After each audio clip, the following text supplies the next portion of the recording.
უწყვეტი პროტესტის და წინააღმდეგობის მონაწილე, რომელიც ყველა დღეს აი ამ დღეების განმავლობაში იმყოფებოდა ადგილზე. მას აქვს არაერთხელ მოთხოვნილი მასთან დაკავშირებით არაერთ საქმეზე ძიების დაწყება, რაც უპასუხოდ რჩება ამ დრომდე გამოძიების მხრიდან და მოკლედ ამ ხრივ ღირებულია ის განმარტებები, რომელსაც აკეთებს ხელისუფლება რეალურად რა ნაბიჯები იდგმება ამ პროცესში, ხომ? იგივე თქვენ საქმეებთან დაკავშირებით, ასე თქვენ გაგისწორდათ ფიზიკურად ძალოვანი უწყების წარმომადგენლები, ასევე თქვენ მიაწოდეთ საზოგადოებას ის კადრები, სადაც სისტემის წევრი ასე სასტიკად უსწორდება მაისაშვილს კონკრეტულად.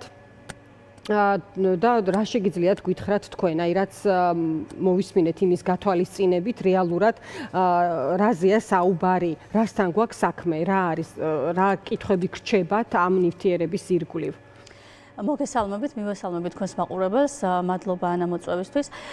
ჩვენ ნახეთ საზოგადოებამ თუ როგორ მიმდინარეობს ეს გამოძიებები, ვითომ გამოძიებები.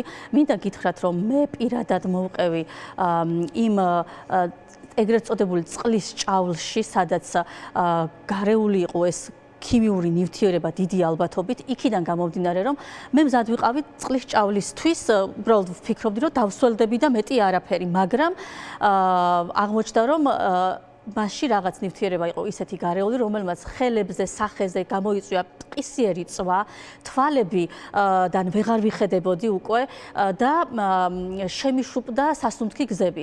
ვეღარ ვსუნთქავდი და ისე მოხდა, რომ წამებში მოახერხეს აქციის სხვა მონაწილეებმა ჩემი შეყვანა სასტრაფო სამედიცინო დახმარების მანქანაში, სადაც როდესაც უკვე ჟანგბადის ბალონით მომასულიერეს, მე მახსოვს, რომ ჩემს გვერდით იყო ერთი გოგონა, რომელიც ასევე პანიკაში იყო და ამბობდა, რომ ვკვდები თუ ისეთი შეგრძნება მაქვს, რომ უკვე ვკვდები, ვეღარ ვსუნთქავ, ეს ჩამრჩა მეხსიერებაში და ასევე თვითონ სასტრაფოს ექიმი კაცის მდგომარეობა, რომელიც ასევე სახეზე ისხავდა ფიზიოლოგიურ ხსნარს და თავადაც წვას განიცდიდა და სასტრაფოს მანქანას, როდესაც აწყდებოდნენ ადამიანები, რომ უნდათ შემოსვლა სამედიცინო დახმარების მიღება, მაგრამ ეს ექიმი აღარ უშვებდა ფიზიკურად მეტ ადამიანს, იმიტომ რომ აქ ვეღარ მოხერხდება დახმარების გაწევა და ჩვენს ვინც შიგნით ვართ, კიდევ უფრო გაგვიორესდება მდგომარეობა და ვეღარ გახსნა ფიზიკურად ამ ადამიანმა კარები. ანუ გამოდის, რომ მეც გამიმართლა იმ მომენტში, რომ მოხერხდა ჩემი ამ შეყვანა ამ მანქანაში.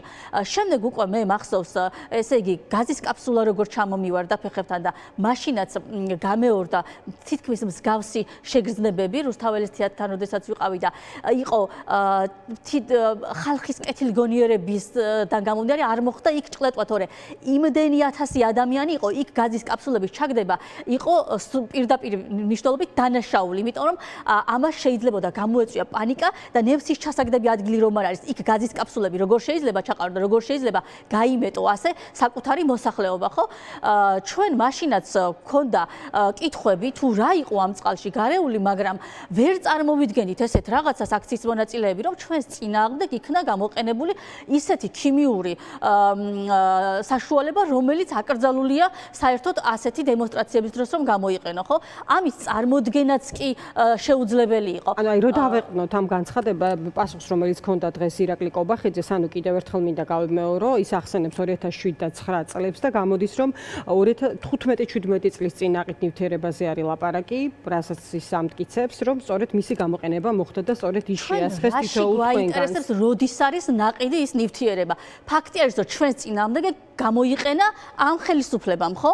ხო და კეთილი ინებონ ეხლა მაინც თქვენ რა გამოიყენეს. ეს ამბავი ესე მარტივად არ დასრულდება. ვერანაირი ირაკლი კობახიძის განცხადებები ამას ვერ უშველის.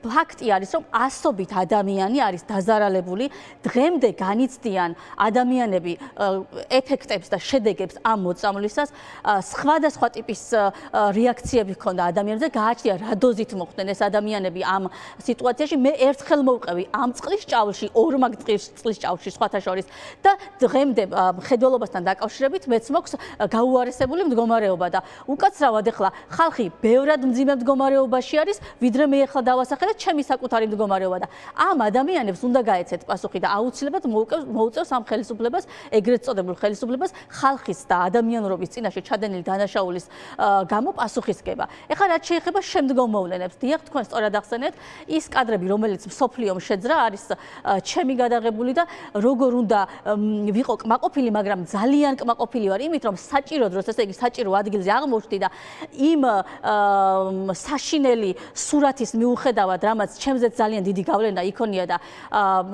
ის ხმა, რომელიც ძალიან შემზარავი არის, მე ამომივიდა ეს ხმა და ამ ხმამაც შეძრა ძალიან ბევრი ადამიანი და რომ მოვახერხე აი ამ ტელეფონით ამის გადაღება, აკანკალებული ხელებით კამერის ჩართვა და ლაივის გაშვება და სხვათა შორის მაისაშვილი, რომელიც საუბრობდა ჩვენ სტუდიაში, რომ გამოკითხვაზე დაიბარეს, მას შემდეგ რაც გავიდა ეს რა თქმა უნდა, ჩვენ ერთი წელი ვითხოვდით, რომ დაწყებულიყო ამაზე. ამის შემდეგ გამოიხატა ინტერესი სწორედ მის მიმართ. 7 და თუ 8 თვის შემდეგ მოხდა დაზარალებულად ცნობა ზვიად მაისაშვილის ამ საქმეზე და სხვათა შორის მეც ველოდებოდი, რომ იქნებ ამ ერთი წლის განმავლობაში მეც გამოვეძახებინეთ გამოკითხვაზე, იმიტომ რომ იქნებოდა რა დავინახე, თვითმხილველი ვარ, ხო? მე მანამდეც რა ხდებოდა, იმასაც ვხედავდი და ის მხოლოდ ნაწილი არის, რისი გადაღებაც მოვახერხეთ და როცა აზრზე მოვედი უკვე რომ უნდა გადამეღო ეს ყველაფერი, თორე მანამდე პროცესიც დავინახე მე და ისიც ვნახე ზუსტად როგორ დაიწყო ეს ყველაფერი, ხო? ამიტომაც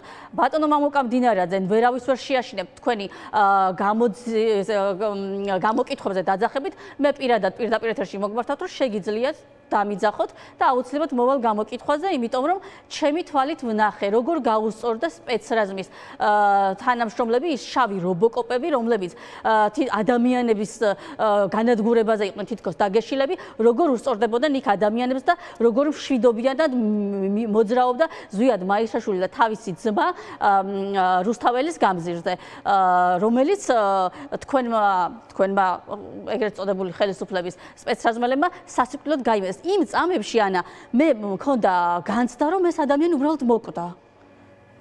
ამიტომ ვკიოდი ესეთი განწირული ხმით და აი ეხლაც კი ვგრძნობ აი ამ სიმძაფრეს, რაც ვნახე ჩემი თვალით და კუდრეთით არის აღდგარი მართლა ადამიანი და ამ საქმეზე არავინ არ არის დასჯილი.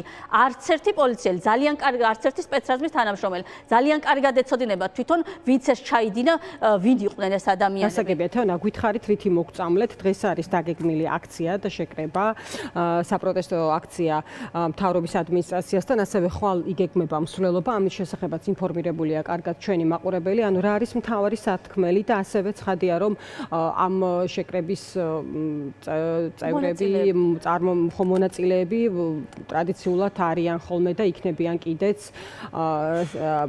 დაპატიმრებული პირების, სინდისის პატიმრების ოჯახის წევრებიც, ხო? რისი თქმა შეგიძლიათ ამ საკითხზე?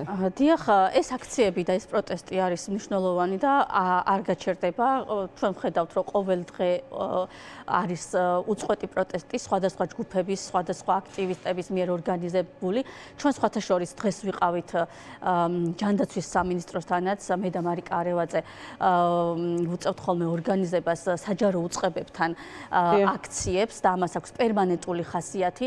ჩვენი მიზანი იყო, რომ აქციების ფორმა დღისით მზისითაც ყოფილიყო გამოხატული და განსხვავებული და სინდისის პატიმრების მშობლებთან ერთად ჩვენი მიზანი არის, რომ საჯარო მოხელეებს უფრო ახლოდან მივაწვნოთ ჩვენი ხმა და პირველ რიგში თავად სინდისის პატიმრების მშობლების და ოჯახის წევრების ხმა. ამ ქვეყანაში ყოველი მეოთხე დასაქმებულთაგანი არის საჯარო მოხელე. საჯარო მოხელეებს კი ეს 310,000 ადამიანი არის საჯარო მოხელის სტატუსის მქონე, რომელიც ბიუჯეტიდან იღებს ხელფასს ყოველთვიურად და შესაბამისად მათ აქვთ ვალდებულება და პასუხისმგებლობა იმისა, რომ ემსახურონ ხალხს და სახელმწიფოს და ამ ყველა საჯარო მოხელის პირად საქმეში დევს ერთი ჯადოსნური ფურცელი, მე ამას ჯადოსნურ ფურცელს ვეძახი, რომელიც არის საჯარო მოხელის ფიცი. მათ აქვთ ფიცი დადებული და ამ საჯარო მოხელის ფიცზე აქვთ ხელი მოწერილი და ეს ფიცი ბევრმა არ იცის და ასე გამოიყურება.